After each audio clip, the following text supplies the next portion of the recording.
जी part 2 start करते हैं। IAS 33 है अर्निंग्स पर शेयर। मैं पेज ओपन करवाने में इस वक्त इंटरेस्टेड नहीं हूँ, ठीक है जी। उसकी वजह ये है कि मैंने आपके लिए, मैंने पिछली क्लास में ये किया था कि मैंने पिक्चर नहीं, कोई हैंड आउट नहीं है, मैंने इसकी ना पिक्चर बना ली थी, ठीक है जी। ये पिक्चर में मैंने ऐसे करके पिक्चर बनाई थी, यानी कि इस सफ़े की पिक्चर है। फिर इसको फिर मैंने क्या करना है, अब ऐसे छुपा देना ताकि आप इसको देखें ना। पिक्चर इसलिए बनाई थी, इवन एक एक फिगर और तरतीब भी कोशिश की थी, तरतीब एक थोड़ी सी आगे पीछे हो गई थी बस। फिगर्स भी सेम, सब परसेंटेजेस सब कुछ सेम है, ताकि आप लोग नोट ना करें, सिर्फ समझें। फिर अगर पिक्चर ही लेनी हो तो वो उधर ले लीजिएगा, और उसी चीज़ की जो है ना वो अक्स आपकी किताब के अंदर नोटेड फॉर्म में मौजूद है, आपने नोट नहीं करना। मैंने इसलिए छुपा दिया। आप सफ़ा फिर भी ढूंढ रहे हैं भाई, सफ़ा ना ढूंढें, अभी आपको नहीं मिलेगा, ठीक है इंशाल्लाह। मार्कर निकालो, ब्लैक ब्लू रेड। मैं 3 चीज़ें आपके सामने बनाने लगा हूं जी। प्रॉफिट एंड लॉस अकाउंट बनाऊंगा, ऐसे करके ना ओपन करके रखने हैं सबके ढक्कन, ठीक है ना, क्योंकि मैंने मोबाइल भी पकड़ा हुआ। इधर देखें जी, सबसे पहले हम बनाएंगे आज प्रॉफिट एंड लॉस अकाउंट। इधर ही बनाता हूं, इधर वाला तो भाईजान आपको नजर नहीं आना, ठीक है। स्टेटमेंट ऑफ कंप्रीहेंसिव इनकम मुझे पता है, statement of comprehensive income, profit and loss, OCI दोनों होते हैं। मैं सिर्फ प्रॉफिट एंड लॉस में इंटरेस्टेड हूं इस वक्त। प्रॉफिट एंड लॉस अकाउंट जो कि सेल्स से स्टार्ट होता है, बहुत सारी चीज़ें इसके अंदर आती हैं, और अल्टीमेटली प्रॉफिट बिफोर टैक्स पे पहुंच जाते हैं, जो मैंने अज्यूम किया हुआ है।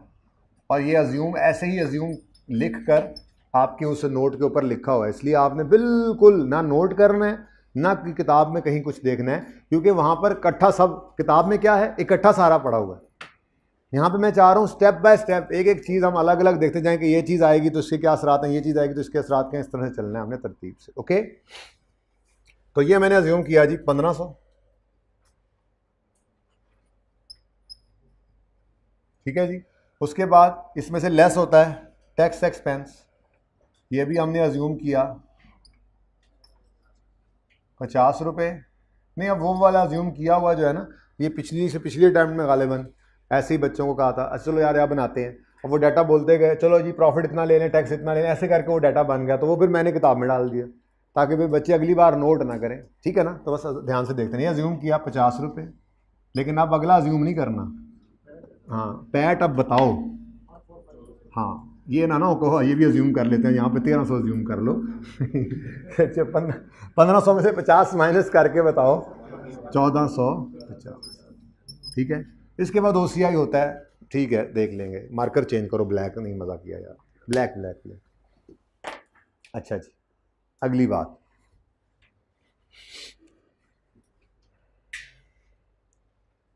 उसके बाद हम statement of changes in equity बनाएंगे।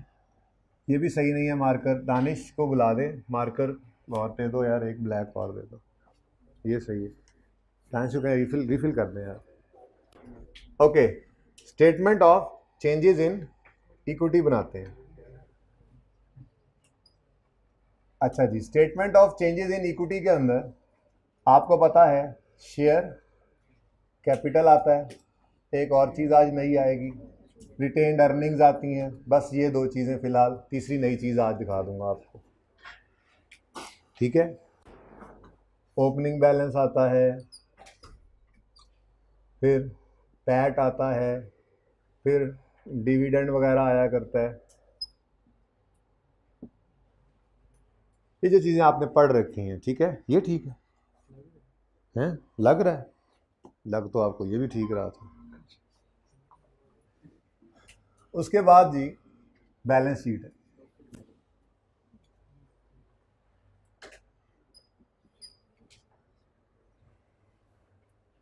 और बैलेंस शीट के अंदर मैं इक्विटी के आइटम्स है ना ये सामने, इनको डिस्कस करूंगा, और नॉन करंट लायबिलिटीज़ को डिस्कस करेंगे, ठीक है जी। अब वन बाय वन चीज़ों को डिस्कस करना शुरू करते हैं। शेयर कैपिटल के नाम से आप वाकिफ़ ही हैं। शेयर कैपिटल जो ओनर्स बिजनेस में पैसा आकर इन्वेस्ट करते हैं, शेयर कैपिटल कहलाता है, ठीक है। शेयर कैपिटल का नाम ऑर्डिनरी शेयर कैपिटल भी होता है। ये ऑर्डिनरी शेयर कैपिटल है, मिसाल के तौर पे, बल्कि सवाल के तौर पे आपके लिए, तो 5,000 हमारे पास पड़ा, ठीक है जी। तो इसमें पूरा साल मैंने कोई चेंज अज्यूम नहीं करनी है, ठीक है। तो क्लोजिंग बैलेंस जो होगा ये 5,000 ही होगा, और ये क्यों 9 सर, पैट कर डालेंगे। मैंने कहा मैंने कोई चेंज अज्यूम नहीं करना, मैं डिविडेंड भी कैश दूंगा ना, इसका मतलब ये है, ठीक है। कोई चेंज यहाँ पे नहीं आएगा। ये क्लोजिंग बैलेंस 5,000 है, ये 5,000 कहाँ चला जाएगा, इक्विटी में। तो इसको कहा जाता है ऑर्डिनरी शेयर कैपिटल। क्या कहा जाता है जी, ऑर्डिनरी। आज नाम इसका पूरा कर दिया हमने, ऑर्डिनरी शेयर कैपिटल। और ये ₹5,000 है। ये बैलेंस शीट में ऐसे क्लोजिंग बैलेंस ही आते हैं ना। और यहाँ पे फेस वैल्यू भी मैंने लिख दिया ₹10 ईच। क्या मतलब हर शेयर 10 रुपये का है, तो टोटल शेयर्स कितने हैं फिर 500।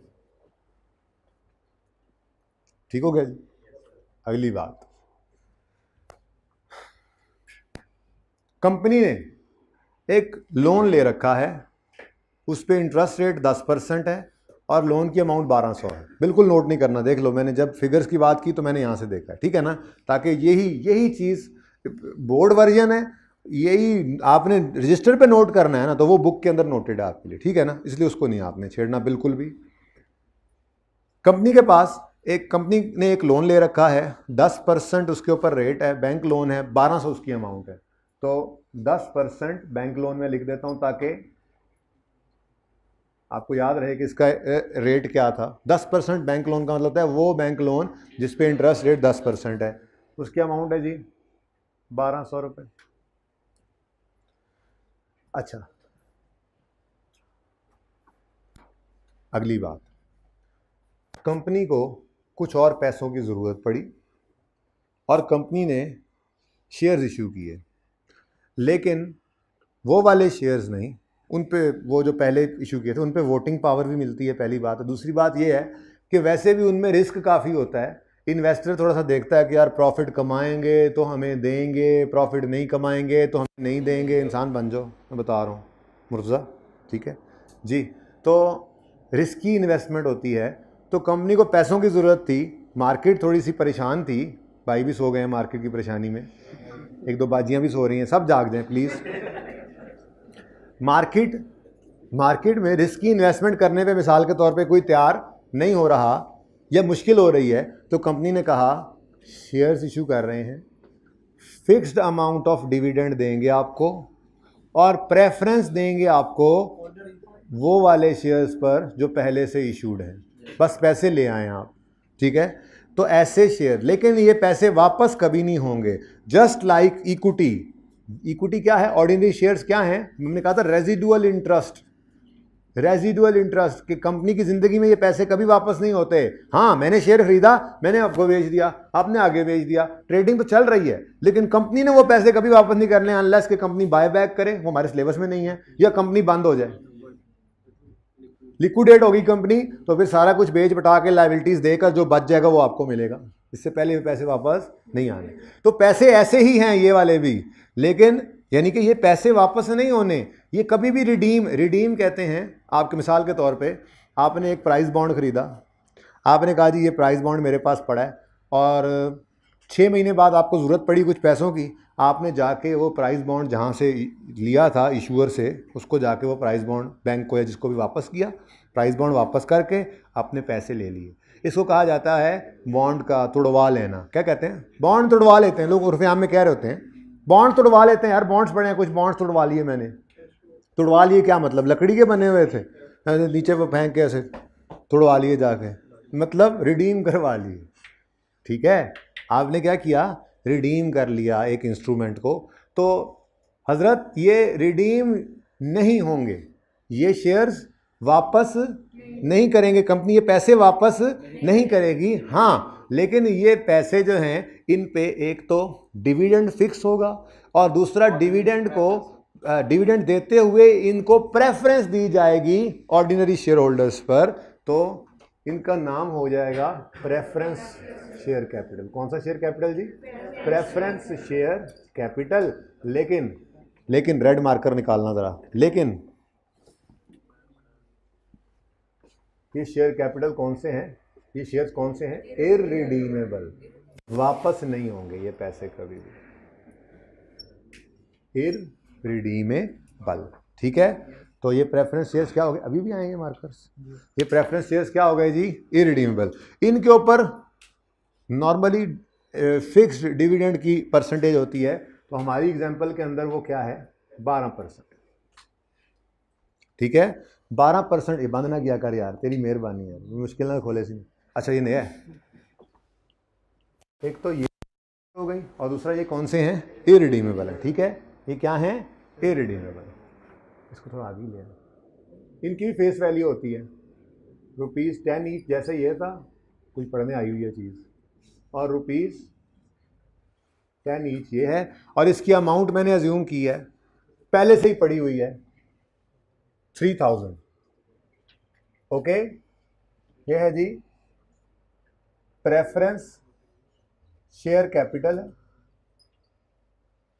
और प्रेफरेंस शेयर कैपिटल इधर कौन सा पड़ा होता है, हमेशा याद रखना, इररिडीमेबल।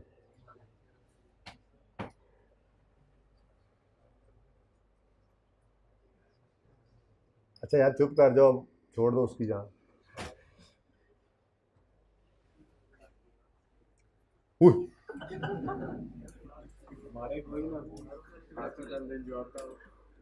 अच्छा जी, अच्छा यार जब ये बड़ा है या आप बड़े हो सास हो क्या है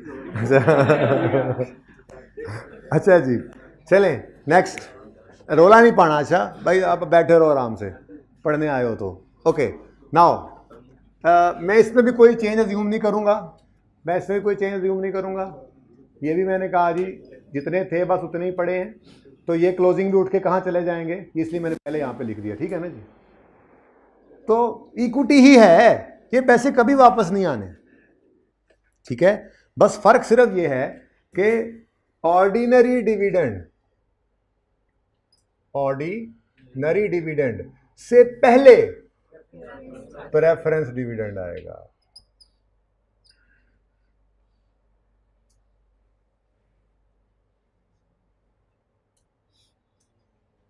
प्रेफरेंस डिविडेंड, लेकिन ये प्रेफरेंस डिविडेंड कौन से शेयर्स का है, जो कि इररिडीमेबल है। अभी एक दूसरे भी आने वाले हैं इसलिए तैयारी करवा रहा हूं, इररिडीमेबल। इनको ये डिविडेंड मिलेगा, फिर कुछ बच खुच गया तो वो जाके बेचारे ऑर्डिनरी को मिलेगा। ठीक है, जैसे कि हम मिसाल लेते हैं, मिसाल के लेते हैं, इसमें तो सवाल है 12% है, 3000 है, तो ये 3000 इंटू 12% आंसर क्या आ गया, खुद भी बता दो कि ये भी मैं देखूं जी, 360। ये बिल्कुल रिटेन्ड अर्निंग में से ही माइनस होगा, this is just like dividend, बस अमाउंट फिक्स्ड है। और प्रेफरेंस है, पहले मैंने नंबर उनका डाला है, ऑर्डिनरी की बारी बाद में आती है। ऑर्डिनरी को फिर एंड पे देखते हैं, कुछ बच गया, प्रॉफिट्स को देखा, अच्छा ठीक है। चलें, आप लोगों ने ना रिस्क सबसे ज़्यादा लिया था, आप लोग बेचारे एंड पे बैठे हैं, सारा कुछ पहले माइनस होकर ये प्रॉफिट आया, फिर उसके बाद उसमें से भी प्रेफरेंस वालों का डिविडेंड चला गया, तो अब जाहिर सी बात है आप लोगों की एक तो वोटिंग पावर सिर्फ इनके पास होती है, दूसरा हम इन्हें कहेंगे आपको अब हम फिर डिविडेंड अच्छा बांटेंगे, हालात अच्छे हैं तो ठीक है। और हमारी एग्जाम्पल में उसको मिल गया सफ़ा 20% वाले को, तो इनको हमने कहा आपको हम 20% डिविडेंड बांट देते हैं जी, तो ये 20% आ गया। आंसर क्या आता है बोलो, 1। ठीक है बच्चों, तो irredeemable preference shares are just like ordinary shares, इसीलिए वो नज़र भी कहाँ, क्लासीफाई भी कहाँ होते हैं, इक्विटी में, स्टेटमेंट यानी इक्विटी के अंदर भी आ गए, और उनका डिविडेंड भी कहाँ आता है, जहां ऑर्डिनरी का डिविडेंड जाता है, बस इनको क्या किया जाता है, प्रेफरेंस दी जाती है। इनको क्या दिया जाता है जी, प्रेफरेंस। ठीक है, डन। अच्छा, कंपनी को मजीद कुछ पैसों की जरूरत पड़ी, ये प्रेफरेंस दी जा रही है इनको, प्रेफरेंस। ठीक है, प्रेफरेंस, पहले इनको पे किया, फिर कुछ बचा तो वापस। अगली बात, कंपनी को अगली बात से पहले मुझे ये बताओ, कंपनी ने जो लोन ले रखा है इस पे जो इंटरेस्ट है, ये इंटरेस्ट कहाँ जाता होता है, ओ यस, यहाँ पर सेल लेस, ये नुक्ते जो है ना, नुक्ते ये इस तरह से है, sale less cost of sale, GP add other income less selling expense less admin expense less other expense less finance cost, पहुंच गए हैं, लेस फाइनेंस कॉस्ट। अब वैसे तो ये नोट्स के अंदर जाके तफसील होती, लेकिन मैं अब चूंकि यहाँ पे सारा फॉर्मेट बना रहा हूँ तो मैं यहीं पे दिखा रहा हूँ, अब अलग से क्या नोट बनाऊँ। फाइनेंस कॉस्ट के अंदर इंटरेस्ट ऑन बैंक लोन आएगा, और बोलो। अच्छा, तो यहाँ पे हमने लिखा interest on bank loan. Bank loan कितना है जी? 1200, और इंटरेस्ट रेट 10%, तो 100, मतलब 1500 तक आते आते, और ये पता है ना, ये 1400 ये जाता होता है इधर, पता है ना, तो ये 1400 रुपए तक आते आते 120 क्या हो चुका होता है? माइनस। अच्छा, अब कंपनी को मजीद शेयर्स की, मजीद पैसों की ज़रूरत पड़ी, उन्होंने फिर कहा शेयर्स इशू कर रहे हैं भाई, शेयर्स खरीद लो। लोगों ने कहा पैसे आप वापस नहीं करते हैं, आप कहते हैं कंपनी मरेगी तो फिर पैसे मिलेंगे, पैसे कुछ अरसे के लिए चाहिए, उधार पे तो ले लो। उन्होंने कहा ठीक है, रिडीमेबल शेयर्स इशू कर दिए। क्या कर दिए जी? वो 5 साल 10 साल 15 साल 20 साल के अरसे के लिए शेयर्स इशू कर दिए।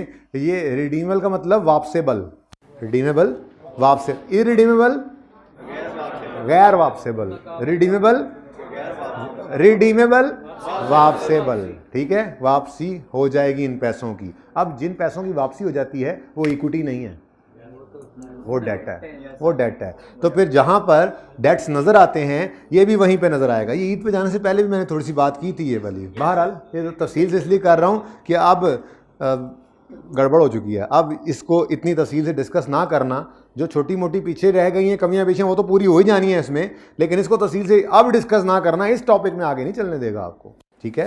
वैसे तो एक रेशो के अंदर भी पैड माइनस कुछ हो रहा था, वो भी समझ आ जाएगा अभी थोड़ी देर में इंशाल्लाह, ठीक है।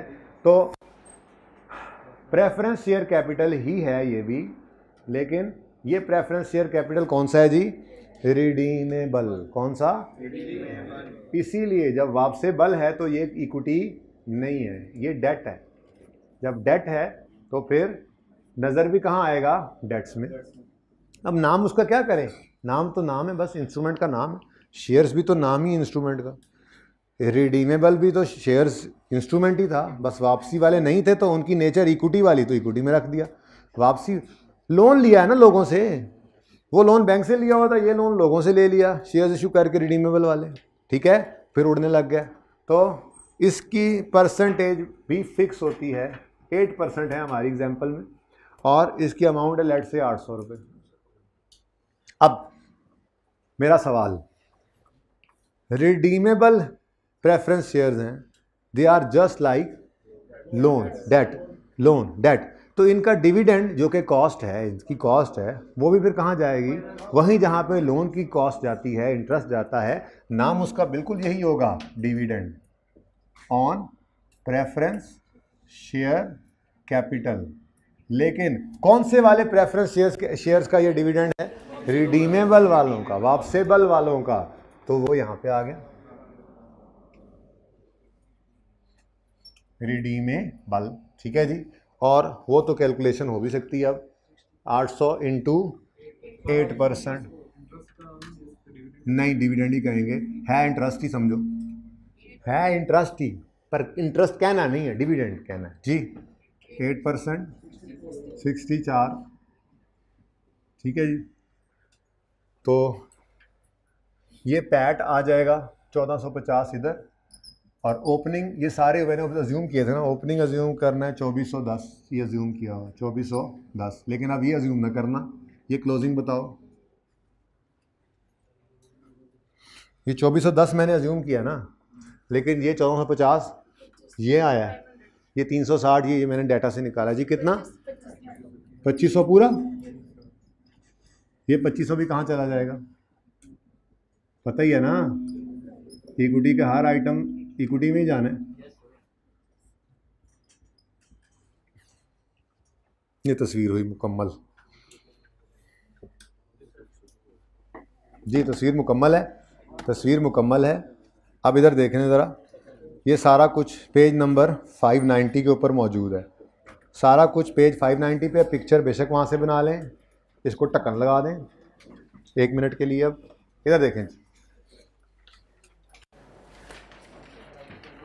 ठीक है, बना लें पिक्चर। हाइब्रिड वालों, आपके लिए आमिर भाई रोक के बैठे हैं, पिक्चर बना लें जल्दी से। मैं भी इधर ही आ जाता हूँ, मैं भी पिक्चर में आऊँ ना।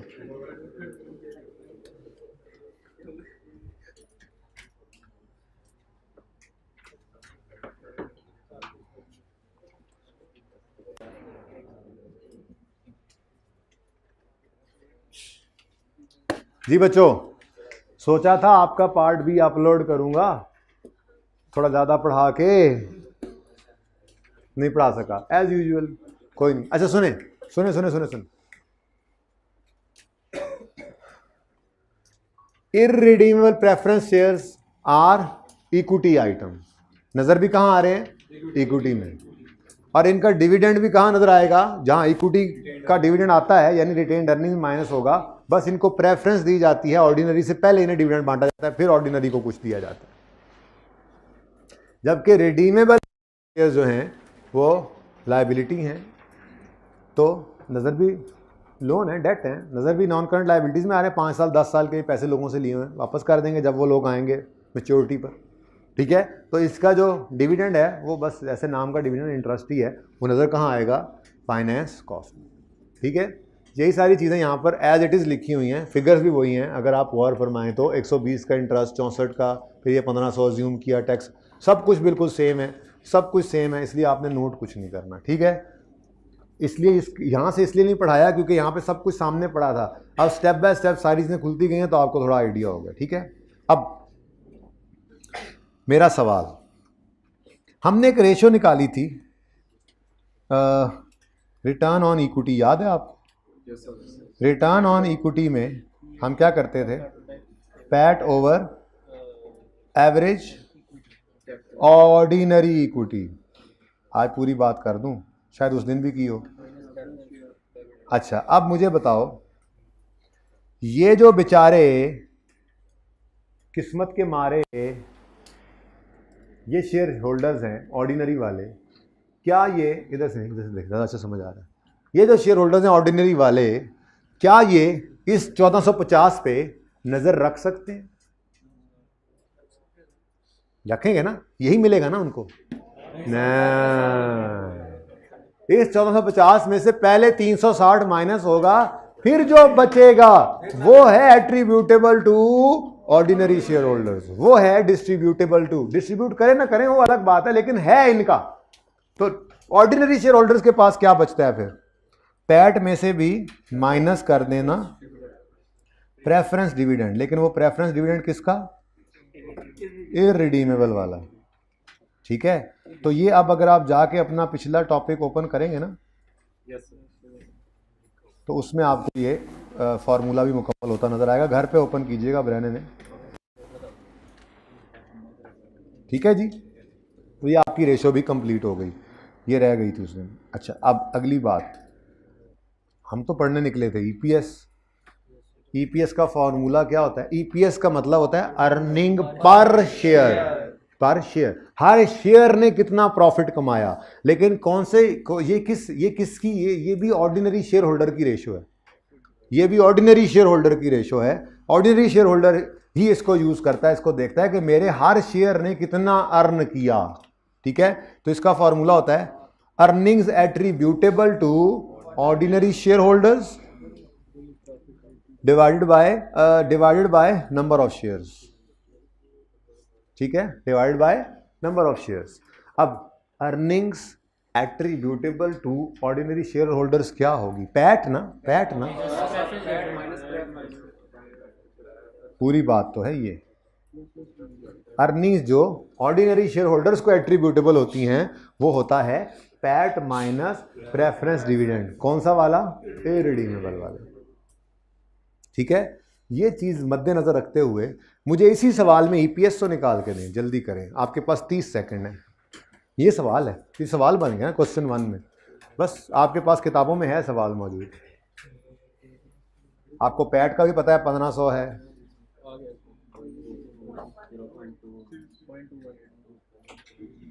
0.218 नहीं हो सकता।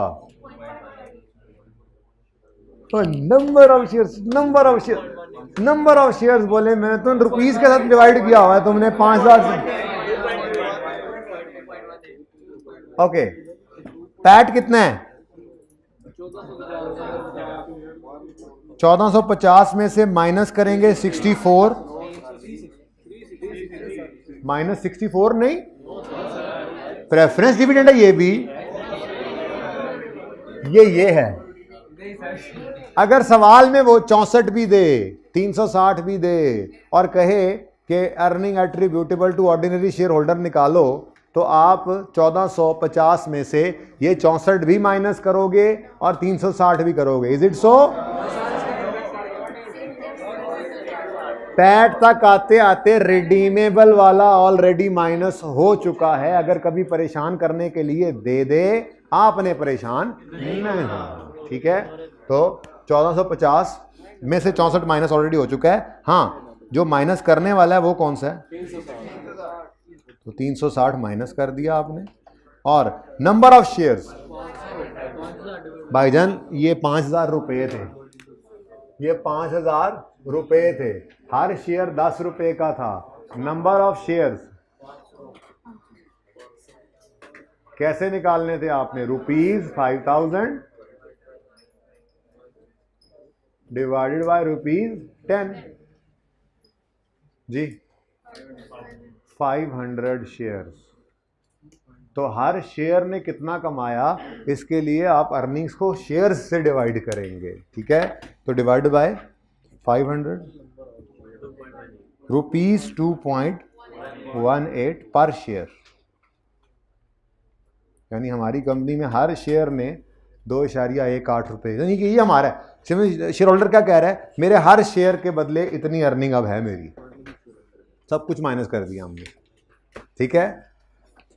Okay, done. क्वेश्चन नंबर 2 देखें आप।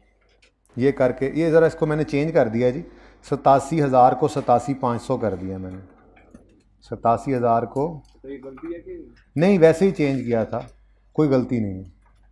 सवाल जो मेरा है, जवाब नहीं, तो जो सवाल है वही जवाब बन जाएगा, तो इसलिए वो भी सही है, ये भी सही है। ये मैंने वैसे ही कहा कि ज़रा कुछ चीज़ ज़्यादा अच्छी समझ आ रही थी इस तरह से, तो मैंने ये 500 कर दिया पिछली क्लास में, ठीक है? ये 87,500 कर लें, ये मैंने चेंज करवाया, ओके? वो भी सही था, बिल्कुल सही था, क्योंकि वो यूज़ कर लेते तो आंसर वही था। किताब नहीं कि आपने मैच करना है, तो यही आंसर।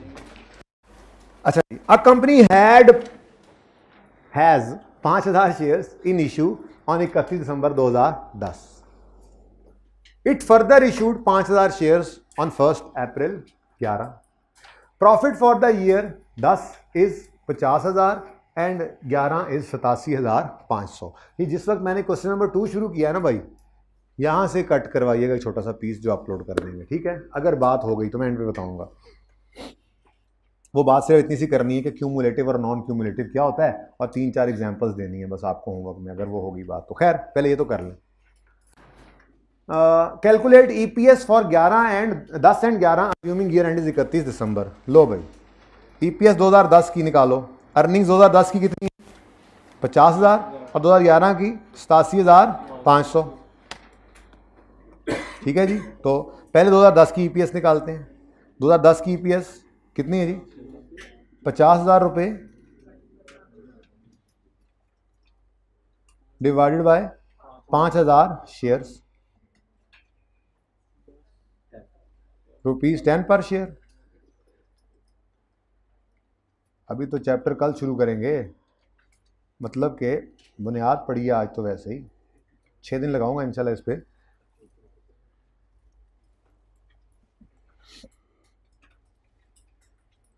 तो 11 के लिए प्रॉफिट क्या हो गया? 87,500। और लेकिन मसला क्या है? मसला ये है ना, 2010 के अंदर उसने कहा जी 2010 के एंड तक पूरे साल में प्रॉफिट कितना कमाया? 50,000, और 2010 के एंड तक इन इशू 5,000 शेयर्स हैं। तो खामोश है तो ये एज्यूम करेंगे पूरा साल इशू में ही रहे ना, ठीक है? अब अगला साल आया तो it further issued 5000 shares on 1 अप्रैल। पहले 3 महीने में 5000 शेयर्स ही थे, अगले 9 महीने में 5000 शेयर्स और इशू हो गए, जहाँ कहीं ऐसे।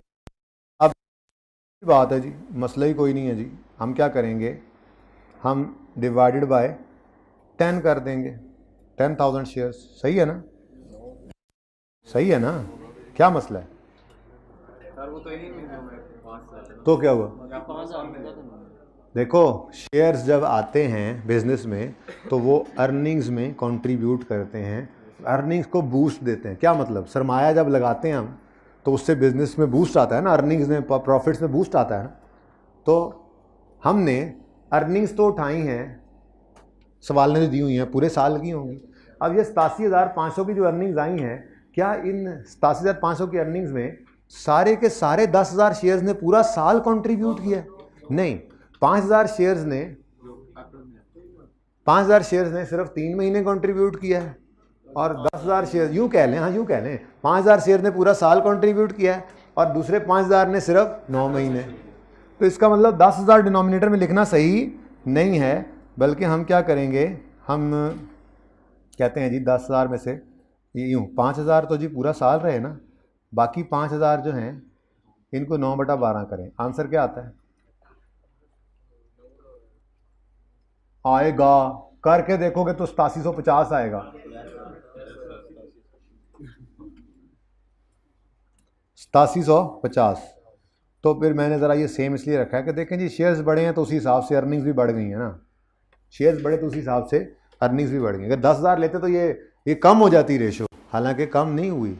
नए शेयर्स ने कम कंट्रीब्यूट नहीं किया, बिजनेस की परफॉर्मेंस गिर नहीं गई, शेयर्स ने कंट्रीब्यूट सिर्फ 9 महीने किया है। ठीक है, खैर छोड़ें इस बात को, ये अभी बारीक बात है, बाद में देखेंगे। फिलहाल तो ये काम ऐसे नहीं करना, ठीक है। इसके लिए हम एक वर्किंग किया करेंगे, इसको कहते हैं वेटेड एवरेज ऑर्डिनरी शेयर्स निकालना। वो कैसे निकालेंगे, एक छोटी सी सिंपल सी वर्किंग है, ठीक है जी। इस वर्किंग में डेट होगी, डिस्क्रिप्शन होगी, नंबर ऑफ शेयर,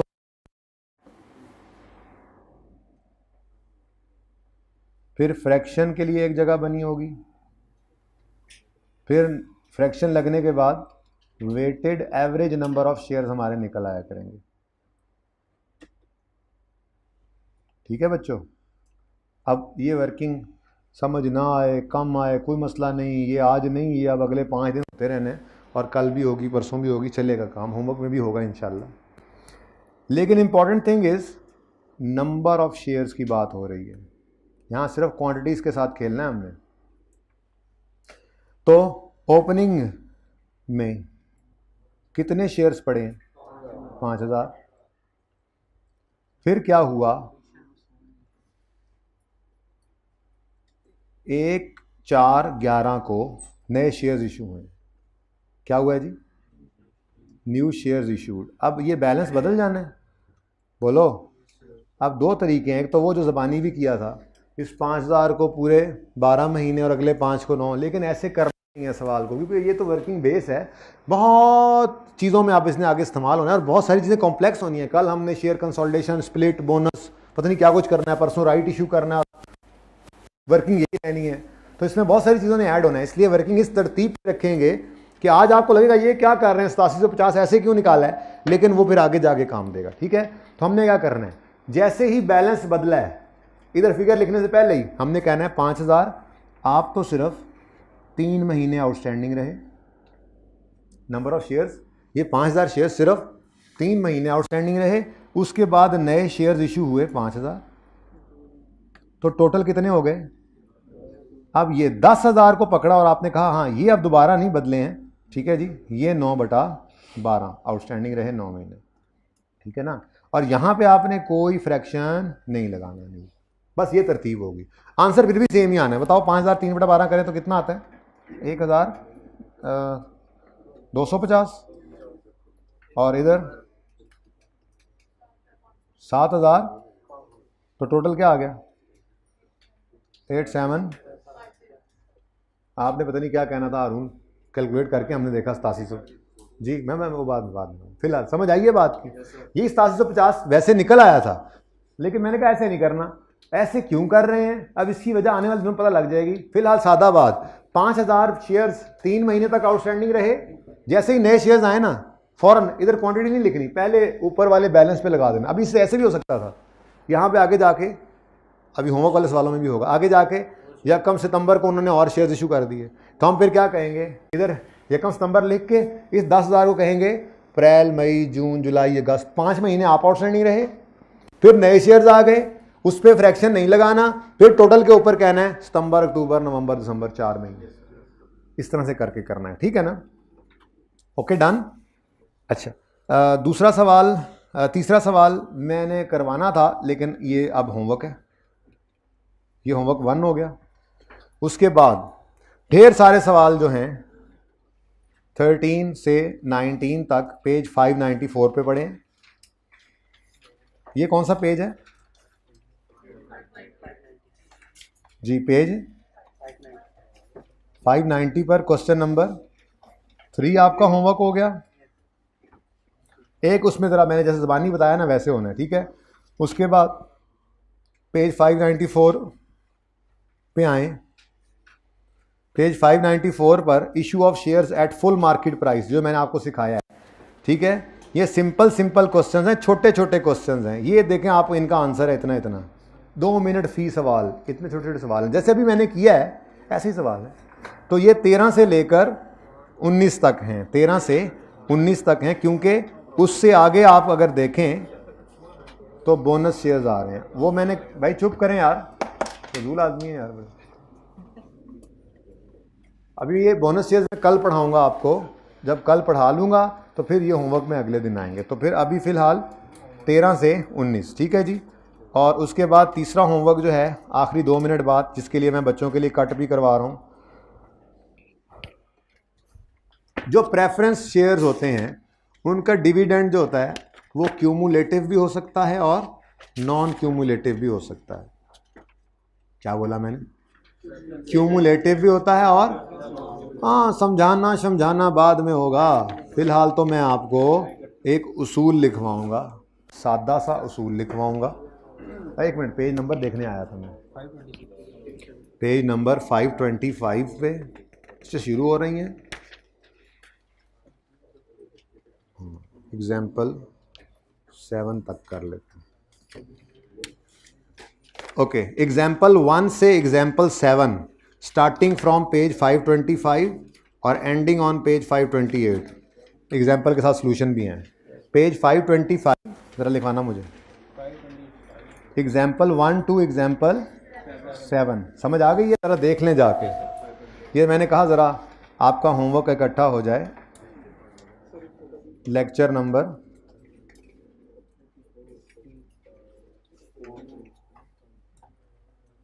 हाले भी 85 ही बैठा है, ठीक है ना। ये अपना दानिश आप पिक्चर लेके ग्रुप में भेज दें, ठीक है, और सुबह वाले बच्चे भी देख लेंगे। अच्छा, ये एग्जाम्पल 1 से 7 तक भी आपने करनी है। जो समझ नहीं आएगा, परेशान होंगे, जो भी होगा कल आएंगे ना इंशाल्लाह, मैं खुद करवा दूंगा सारी, एक एक चीज़ डिस्कस कर लूँगा। इन सवालों में तो मसला होना नहीं है इंशाल्लाह, ठीक है। इनमें भी जो होगा वो इंशाल्लाह मैं खुद डिस्कस करूँगा। अब आते हैं उस बात की तरफ जो मैं करना चाह रहा हूँ। तस्वीर बना लेनी थी ना बेटा, फरमाइशी पर उसकी फिर तस्वीर बना लेना।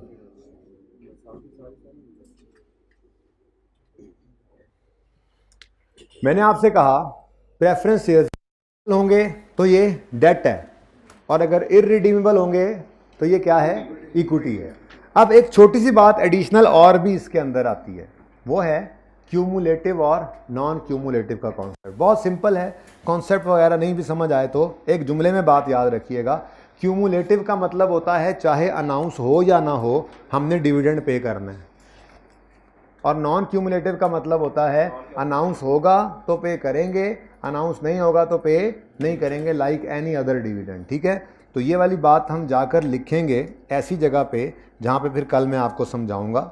लेकिन आपने 2.1 को रीड ऑनली करना है,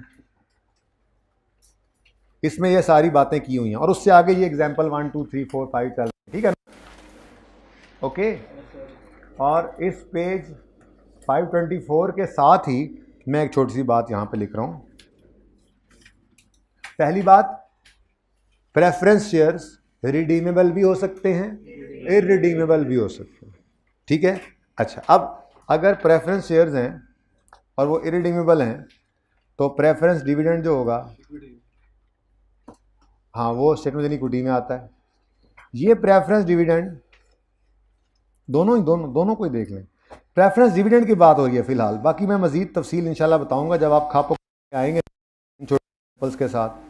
ये प्रेफरेंस डिविडेंड क्यूमुलेटिव भी हो सकता है और ये प्रेफरेंस डिविडेंड नॉन क्यूमुलेटिव भी हो सकता है। अब ये क्या मुसीबत आन पड़ी पे? ये मुसीबत कोई नहीं है, बस इतनी सी बात याद रखिए, अगर क्यूमुलेटिव डिविडेंड है तो अनाउंस हो या ना हो, अगर डिविडेंड क्यूमुलेटिव है तो अनाउंस हो या ना हो, रिकॉर्ड, आप रिकॉर्ड लिख लें, आप रिकॉर्ड करेंगे, ठीक है ना, रिकॉर्ड करना है, ठीक है जी। और नॉन क्यूमुलेटिव है, अगर अनाउंस होगा तब रिकॉर्ड होगा, अगर अनाउंस होगा